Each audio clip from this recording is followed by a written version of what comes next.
देव दीपावली मनाई जाएगी, जिसकी रौनक अभी से काशी में बिखरने लगी है। मान्यता है कि देव दीपावली के मौके पर काशी में देवतागण खुद दिवाली मनाने के लिए आते हैं। ऐसे में गंगा घाटों से लेकर सड़कें रोशनी से जगमगा रही हैं। खास बात यह है कि इस महोत्सव में शामिल होने के लिए दूर दूर से संत श्रद्धालु शिव की नगरी पहुंच रहे हैं। इतना ही नहीं, सनातनी परंपरा के इस प्राचीन उत्सव को करीब से देखने के लिए विदेशी पर्यटक भी काशी पहुंचने लगे हैं। काशी में कल देव दीपावली मनाई जानी है। उससे पहले दिल्ली में यमुना किनारे देव दीपावली उत्सव मनाया गया। इस कार्यक्रम में 3,51,000 दिए जलाए गए। साथ ही लेजर और ड्रोन शो भी हुआ। देव दीपावली के साथ अयोध्या में राम बारात की तैयारी शुरू हो गई है। 6 दिसंबर को बारात है। उससे पहले अयोध्या के राजा राम का तिलक हुआ। अयोध्या में शोभा यात्रा भी निकाली गई।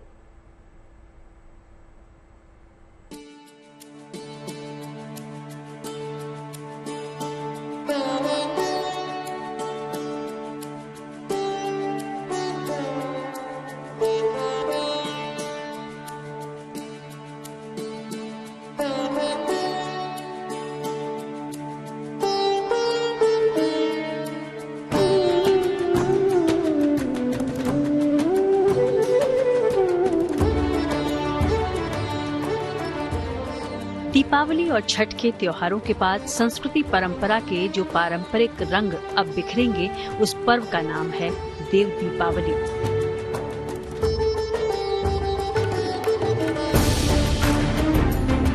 इस उत्सव में हर साल घाटों पर जगमगाती दीयों के साथ मां गंगा की महाआरती और शंखवादन की सांस्कृतिक छटा को देखने के लिए देसी विदेशी श्रद्धालुओं की भीड़ उमड़ पड़ती है।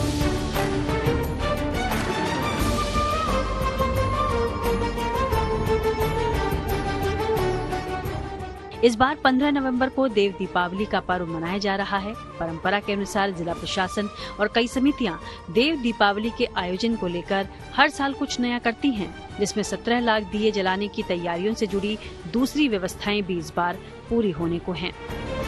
ऐसे में घाट और उसके आसपास देश विदेश से आने वाले श्रद्धालुओं की सुख सुविधा का पूरा ख्याल रखा जा रहा है। घाटों पे जगह जगह बैरिकेडिंग की जा रही है, जिससे कि दर्शनार्थी जो हैं वो नदी पे ना जाएं और कोई डूबने की संभावना ना उत्पन्न हो किसी की।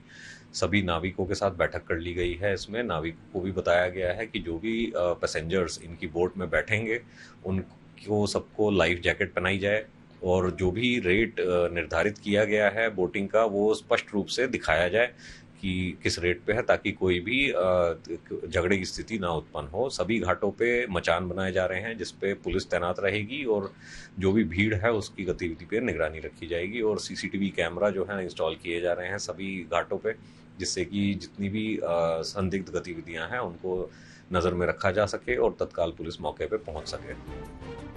वहीं इस महा उत्सव के दौरान सुरक्षा व्यवस्था पर भी प्रशासन का पूरा फोकस है। इसलिए एनडीआरएफ, पीएसी और बाढ़ राहत दल की तैनाती के साथ शहर को नो फ्लाइंग जोन में डाला गया है। इसमें एनडीआरएफ, पीएसी, फ्लड कंपनीज और बाढ़ राहत दल कई इसमें आए हैं। पुलिस फोर्स पर्याप्त यहाँ पे मिला है और यहाँ पे भव्य आयोजन कराया जाएगा। क्योंकि वीवीआईपी मूवमेंट रहेगा और लाखों की भीड़ रहेगी, तो उसमें सिक्योरिटी के दृष्टिगत नो फ्लाइंग जोन का निर्णय लिया गया है। यकीनन बनारस के साथ ही देश में इन दिनों उत्सवी बहार है। हर ओर खुशियों का उल्लास चरम पर है और इस दौरान व्यवस्था और सहूलियत देने की जिम्मेदारी प्रशासनिक मशीनरी पर है। भले ही दीयों की संस्कृति का ऐसा उत्सव पूरे देश में इन दिनों नजर आ रहा है। घाट घाट खुशियों के दिए जलाए जा रहे हैं, लेकिन काशी में देवताओं वाली ये विशेष दिवाली अपनी प्राचीन परंपरा की खुशबू से देश दुनिया को महकाने में सफल हो, इसको सुनिश्चित करने के लिए यहाँ की प्रशासनिक मशीनरी कोई कोर कसर छोड़ना नहीं जा रही। वाराणसी से रोशन जायसवाल के साथ bureau report, good news today. चलिए अब आपको दिल्ली में मनाए गए दीपोत्सव की भव्य तस्वीर दिखाते हैं। राजधानी में यह दीपोत्सव कश्मीरी गेट के पास यमुना के वासुदेव घाट पर आयोजित किया गया। इस दीपोत्सव में करीब 3.5 लाख दियों से यमुना घाट को रोशन किया गया। साथ ही भव्य लेजर और ड्रोन शो ने कार्यक्रम में 4 चांद लगा दिए। असल में कार्तिक पूर्णिमा, देव दीपावली, गुरु पूर्व के मौके पर यमुना के वासुदेव घाट पर दीपोत्सव का आयोजन किया गया। देखिए तस्वीरें हम आपको दिखा रहे हैं किस तरीके से देव दीपावली की रौनक देखने को मिल रही है। जहां काशी में कल देव दीपावली का उत्सव मनाया जाएगा, उससे पहले दिल्ली की ये तस्वीरें बेहद खास हैं, जहां हर तरफ जगमग रोशनी नजर आई। साथ ही साथ कई सांस्कृतिक कार्यक्रमों का भी वहां पर आयोजन किया गया।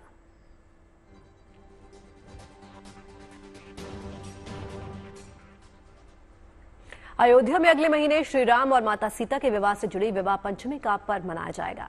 विवाह से पहले कुछ और परंपराओं को निभाया जा रहा है, जिसमें राम बारात खास तौर से देसी विदेशी श्रद्धालुओं के लिए आकर्षण का केंद्र है। पहली बार श्री राम का तिलकोत्सव मनाया जाएगा, जिसको लेकर उनके ससुराल जनकपुर से रस्म से जुड़ी चीजें अयोध्या भिजवाई जाएंगी।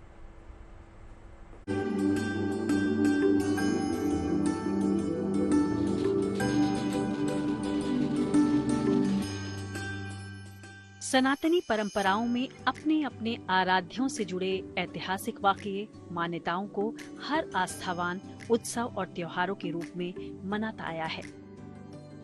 हर साल कुछ ऐसे ही रंग बिरंगे पारंपरिक रीति रिवाजों के फूल अयोध्या की गलियों में भी महकते हैं। रामनगरी की ये परंपरा बेहद खास है, सनातनी लोक मान्यताओं से जुड़ी है। हर साल बड़ी संख्या में साधु संत और अयोध्यावासी अपने आराध्य श्री राम की बारात में कुछ ऐसे ही झूमते, नाचते और गाते हैं। भले ही राम बारात की ये एक सांकेतिक तस्वीरें भर हैं, लेकिन जब जब अयोध्या की धरती पर इस पवित्र विवाह की रस्म को निभाया जाता है, तब तब भक्ति और उल्लास का ऐसा ही गुबार हर आस्थावान को इन परंपराओं से जुड़े रहने के विश्वास को बल देता है। बाराती बने ये साधु संत और अयोध्या के लोग नेपाल के जनकपुर पहुंचते हैं, जहां विवाह पंचमी के पावन मौके पर मिथिला के अयोध्या के साथ जुड़े अटूट रिश्ते का परंपरागत जश्न मनाया जाता है। लेकिन विवाह पंचमी से पहले इस साल पहली बार श्री राम के तिलकोत्सव की भी तैयारियां हो रही हैं। बताया जा रहा है कि करीब 100 गाड़ियों से 251 लोग मां सीता के मायके जनकपुर के राजमहल से रामनगरी अयोध्या तिलक सामग्री लेकर आएंगे।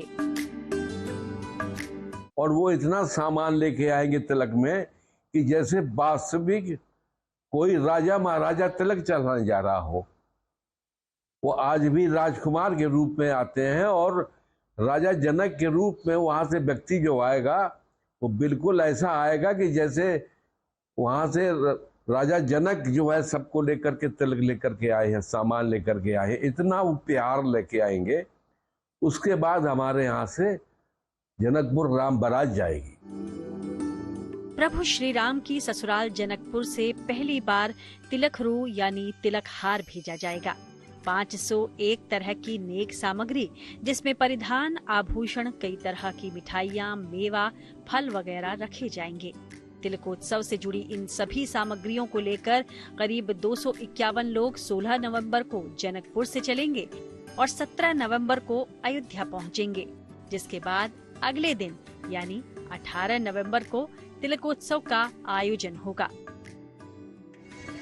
तिलकोत्सव की परंपरा के बाद ही अयोध्या से राम बारात जनकपुर यानी मिथिला के लिए निकलेगी।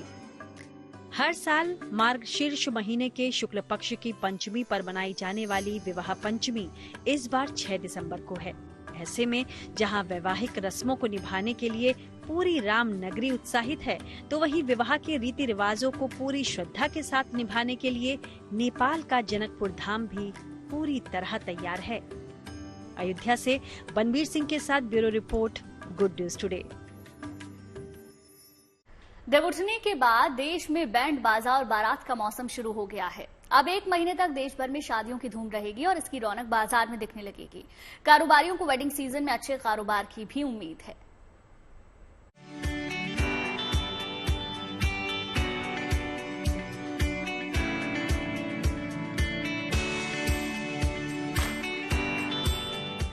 देश में फेस्टिव सीजन का दी एंड होने के बाद अब सबसे बड़े इवेंट यानी वेडिंग सीजन की शुरुआत हो चुकी है। अगले 1 महीने तक लाखों शादियां संपन्न होंगी और शहर शहर शादियों की रौनक कुछ ऐसी ही दिखाई देगी।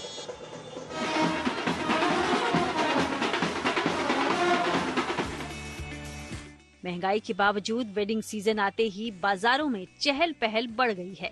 लोग जमकर खर्च कर रहे हैं। बैंक्वेट हॉल, होटल्स और कैटरिंग से लेकर तमाम चीजों की एडवांस बुकिंग हो चुकी है। आज के दिन की बात करूं तो कितने ज्यादा बुकिंग आज की आ रखी है? बहुत शादियां हैं दिल्ली के अंदर, मैक्सिमम टू मैक्सिमम शादियां आज ही होती हैं, क्योंकि ये अबू साया देव उठ गए हैं। इस चीज को देखते हुए आज की डेट बहुत ज्यादा मायने रखती है। दिल्ली का चांदनी चौक मार्केट कपड़ों के नए ट्रेंड के साथ तैयार है। चाहे दुल्हन के लिए कपड़े की वैरायटी हो या फिर दूल्हे की, तमाम लिबास के ऑप्शंस इन मार्केट में देखने को मिल रहे हैं। अब बात करेंगे दूल्हे की शेरवानी की। अगर वैरायटी की बात करें तो लड़कियों के लहंगे के आगे जो है लड़कों की शेरवानी की वैरायटी थोड़ी कम होती है, लेकिन फिर भी काफी मात्रा में जो है अलग अलग तरीके के ऑप्शंस है लड़कों की शेरवानी के। आप सबसे पहले तो एक ऑप्शन मेरे सामने ही देख सकते हैं कि किस तरीके से कैलकाटा वर्क किया गया है इस चिकनकारी शेरवानी के ऊपर। आइवरी एक ऐसा शेड है, क्रीम, ऑफ वाइट, ये 3-4 शेड ऐसे है जो सबसे ज्यादा लड़कों के लिए ऑप्शन ये है। बिल्कुल मैम, सबसे ज्यादा ये चलते हैं शेड इस टाइम। ब्राइट कलर्स को इतने ज्यादा प्रेफर नहीं करते। ब्राइट कलर आजकल चलता नहीं, क्योंकि पार्टी फंक्शन में वो ब्राइट कलर अच्छा लगता है। और इसमें ऑफ वाइट कलर हो गया, क्रीम शेड हो गया, ये सब शेड चल रहे हैं इस टाइम। और आजकल ना सबसे ज्यादा चल रहा है मोनोटोन। जैसे मोनोटोन क्या होता है? जैसी शेरवानी है वैसी पगड़ी, वैसा ही दुपट्टा, सब कुछ वही है। शादियों के सीजन में हर बार कुछ न कुछ नया ट्रेंड जरूर आता है। इस बार शादियों में वेडिंग एंथम का नया चलन शुरू हुआ है। कपल्स अपनी शादी को यादगार बनाने के लिए कस्टमाइज संगीत तैयार करवा रहे हैं। लेकिन इस बार जो मेन अट्रैक्टिव, जो सबसे ज्यादा लोगों को अपनी तरफ खींच रहा है वो ये कि वेडिंग एंथम। ये एक ऐसी चीज आ गई है कि लोग, हर कोई जो है अपने बजट के अकॉर्डिंग जो है ये चीज पसंद कर रहे हैं कि हम अपने ही वेडिंग पर अपने ही बनाए हुए सॉन्ग पर डांस करें। हर कोई कस्टमाइज करवाना चाह रहा है, पर्सनलाइज करवाना चाह रहा है, और बजट के अकॉर्डिंग कितनी ड्यूरेशन रहे वो बजट उस पर डिपेंड करता है। लेकिन इस तरीके का एक जो ट्रेंड है इस वक्त जो है हर कहीं पर नजर आ रहा है और हर कोई इस चीज को अडॉप्ट कर रहा है, specially wedding couples. Camera person Kunj के साथ Manisha Ladda, good news today. शादी विवाह में सबसे ज्यादा खरीदारी सोने के गहनों की होती है, लेकिन सोने की कीमत बहुत ज्यादा होने से लोग शादी के लिए लाइट वेट सोने के गहने पसंद कर रहे हैं। इसके लिए लोगों के पास काफी ऑप्शंस हैं और ऐसे गहनों की खरीदारी भी खूब हो रही है।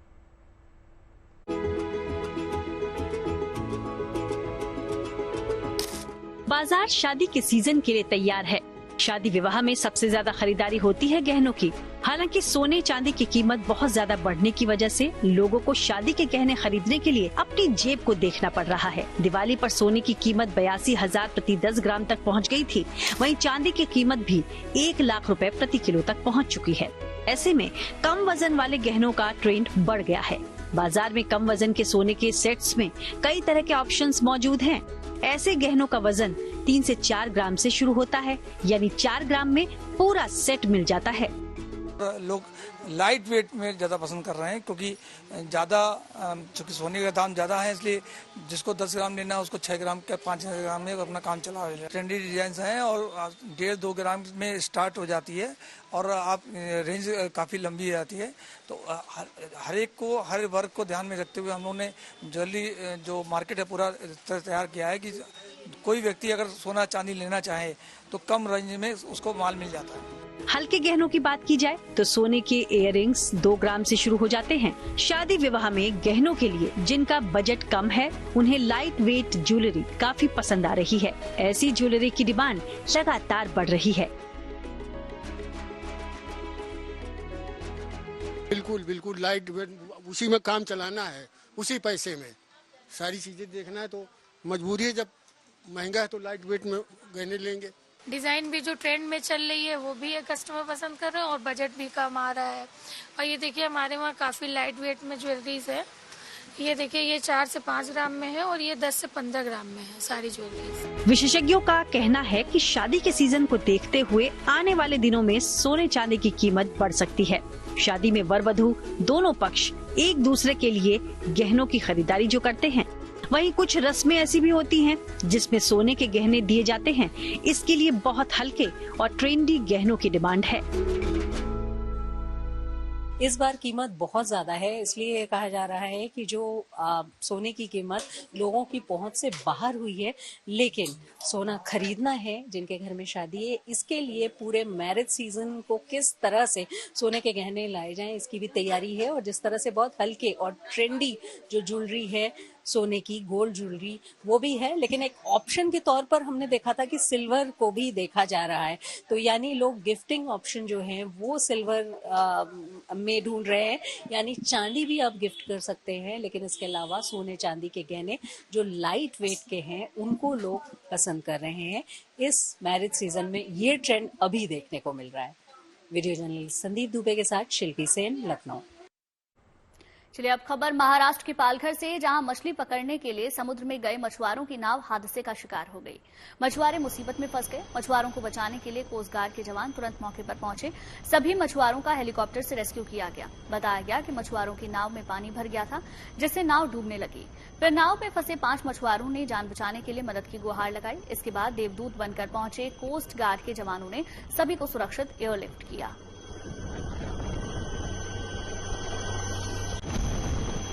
अब चलिए आपको प्रदूषण का हाल बताते हैं। आज की सुबह राजधानी दिल्ली में धुंध नजर आई।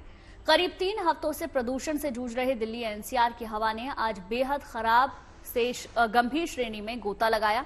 हालात ये थे कि दिल्ली की हवा अभी देश में सबसे ज्यादा खराब है। प्रदूषण का स्तर गंभीर स्थिति में बना हुआ है।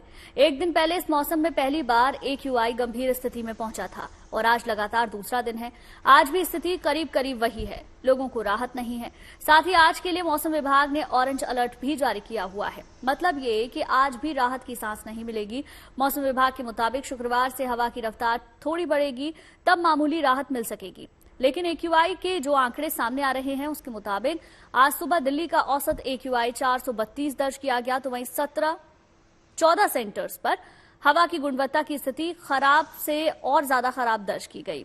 यानी कि करीब 14 से ज्यादा जगहों पर दिल्ली में AQI 450 के ऊपर दर्ज किया गया है।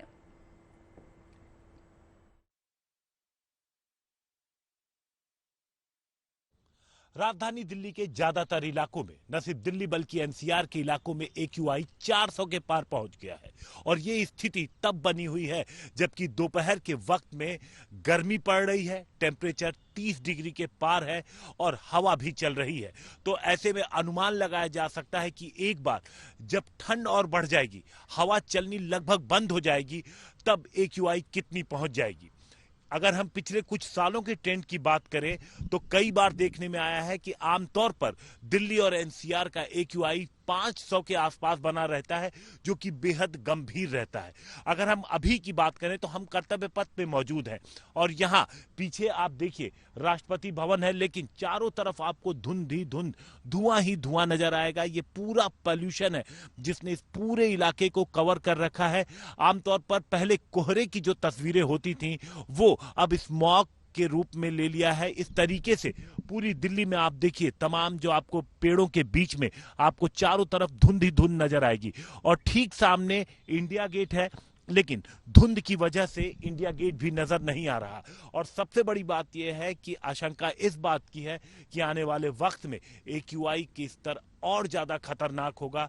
तो सरकार हो सकता है कि तमाम तरीके के प्रतिबंध जो सरकार ने AQI के साथ जोड़ रखे हैं कि AQI अगर 400 के पार होगा तो किन किन चीजों पे रोक लगेगी, तो वो सारे प्रतिबंधों के लिए भी दिल्ली के लोग तैयार रहे। कैमरामैन रितेश मिश्रा के साथ हिमांशु मिश्रा, दिल्ली।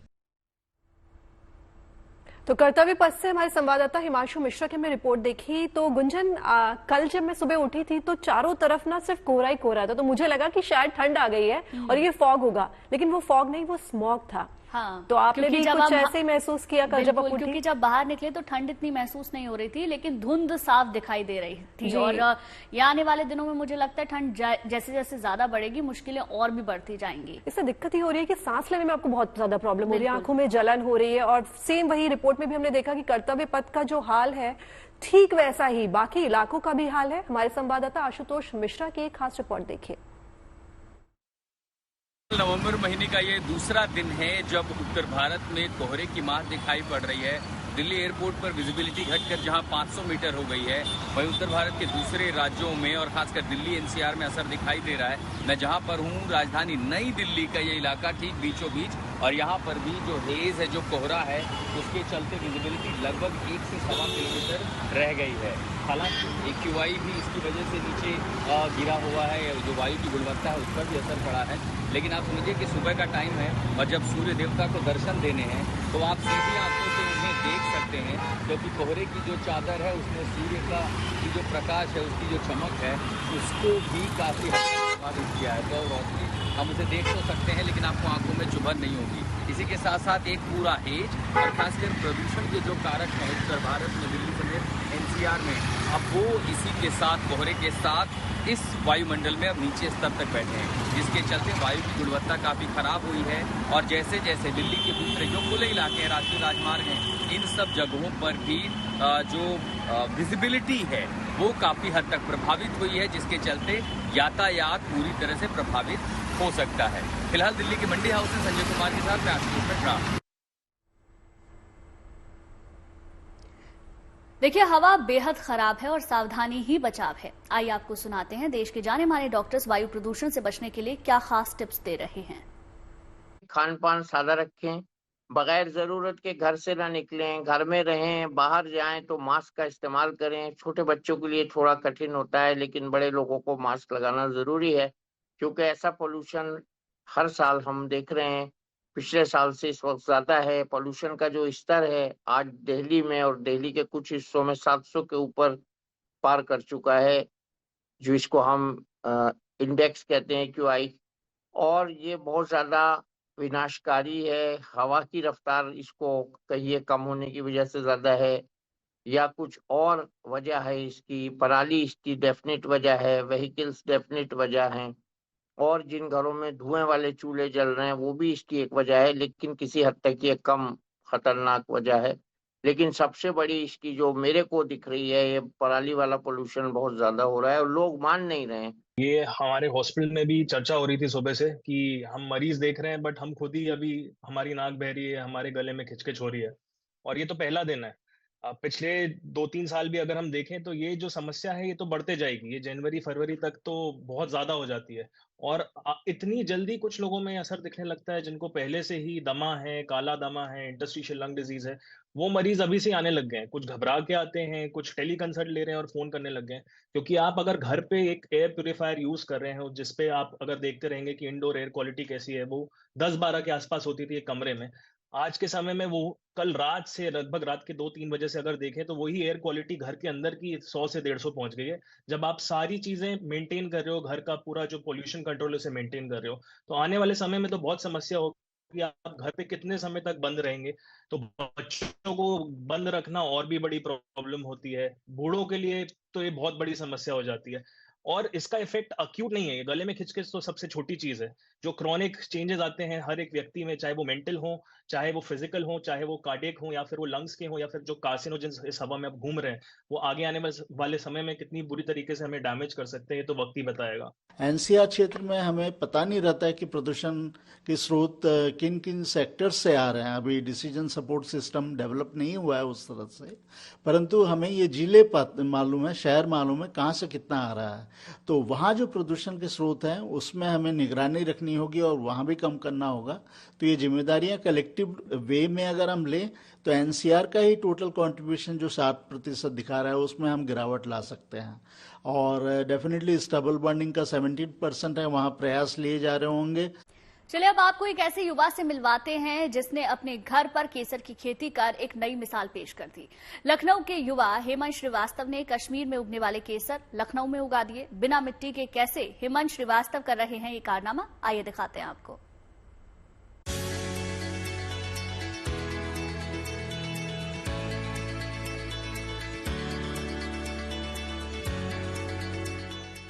केसर का नाम आते ही दिमाग में कश्मीर का ख्याल अपने आप आ जाता है, क्योंकि देश में केसर की खेती कश्मीर में ही होती है। हर साल वहां से केसर की खेती की तस्वीरें सामने आती हैं। लेकिन अभी जो आप तस्वीरें देख रहे हैं वो कश्मीर की नहीं, लखनऊ की हैं। जी हाँ, लखनऊ में केसर की खेती की जा रही है, और वो भी किसी खेत या बगीचे में नहीं बल्कि घर में। लखनऊ के गोमती नगर के रहने वाले हेमंत श्रीवास्तव MBA करने के बाद अमेरिका गए और वहां नौकरी करने के बाद फिर भारत आ गए। हेमंत ने अपने देश में ही कुछ नया करने का सोचा और इसके लिए हेमंत ने रिसर्च की और बाद में घर में केसर की खेती करने की ठान ली। मैं पहले यूएस में था, वहीं से मैंने एमबीए भी किया है और उसके बाद वहीं पे मैं जॉब कर रहा था। पिछले साल ही मैं वापस आया और वापस मैं इस उद्देश्य के साथ आया था कि मुझे अपना काम कुछ करना है और लखनऊ से ही करना है। तो उसके लिए हमने कई चीज़ें शॉर्टलिस्ट की।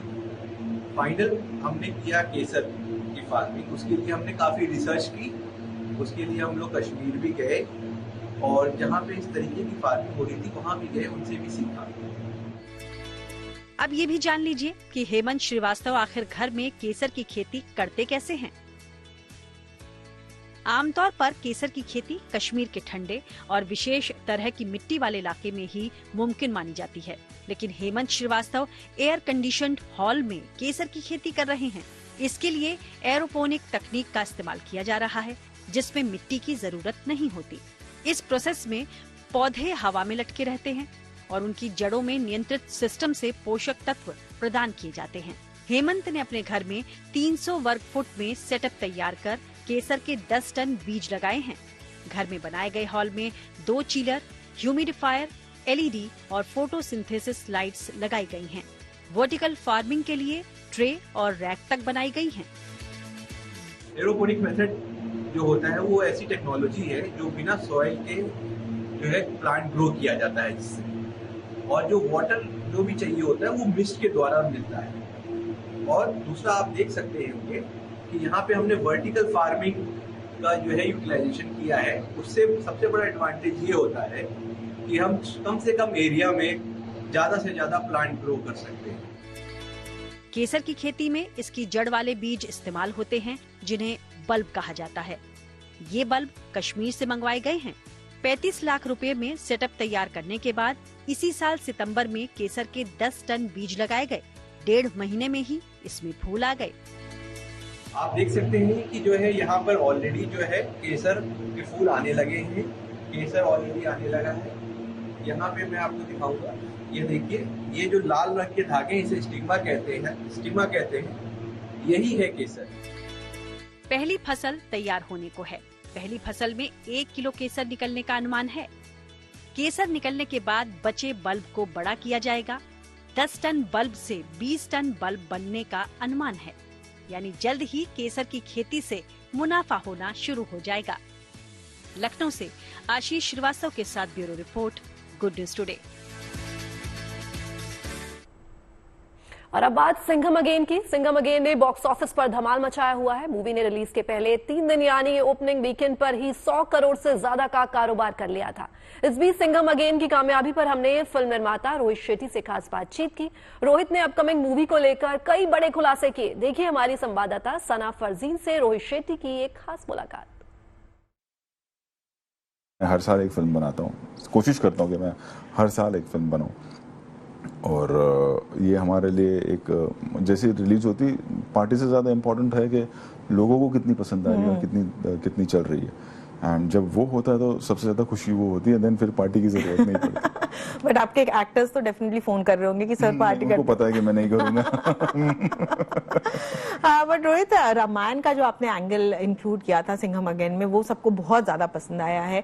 क्या दिवाली पे रिलीज हो रही थी इसलिए ये था? सवाल ये था कि मतलब दिवाली पे ही इसलिए रिलीज हुई है, अदरवाइज क्योंकि 2 फिल्में आई हैं तो we would have not come with any other film. हमारा प्रॉब्लम ही ये था कि वो अगर क्रिसमस पे लाते हैं या 26 जनवरी के दिन लाते हैं या और थोड़ा आगे पीछे लाते हैं तो कहीं ना कहीं वो हमें सबको वो डर था कि वो कनेक्टिविटी ना चले जाए, बिकॉज वो फील, वो माहौल वो रहता है दिवाली के वक्त, around Diwali, and that is the only reason we came on Diwali, otherwise we would have not come on Diwali.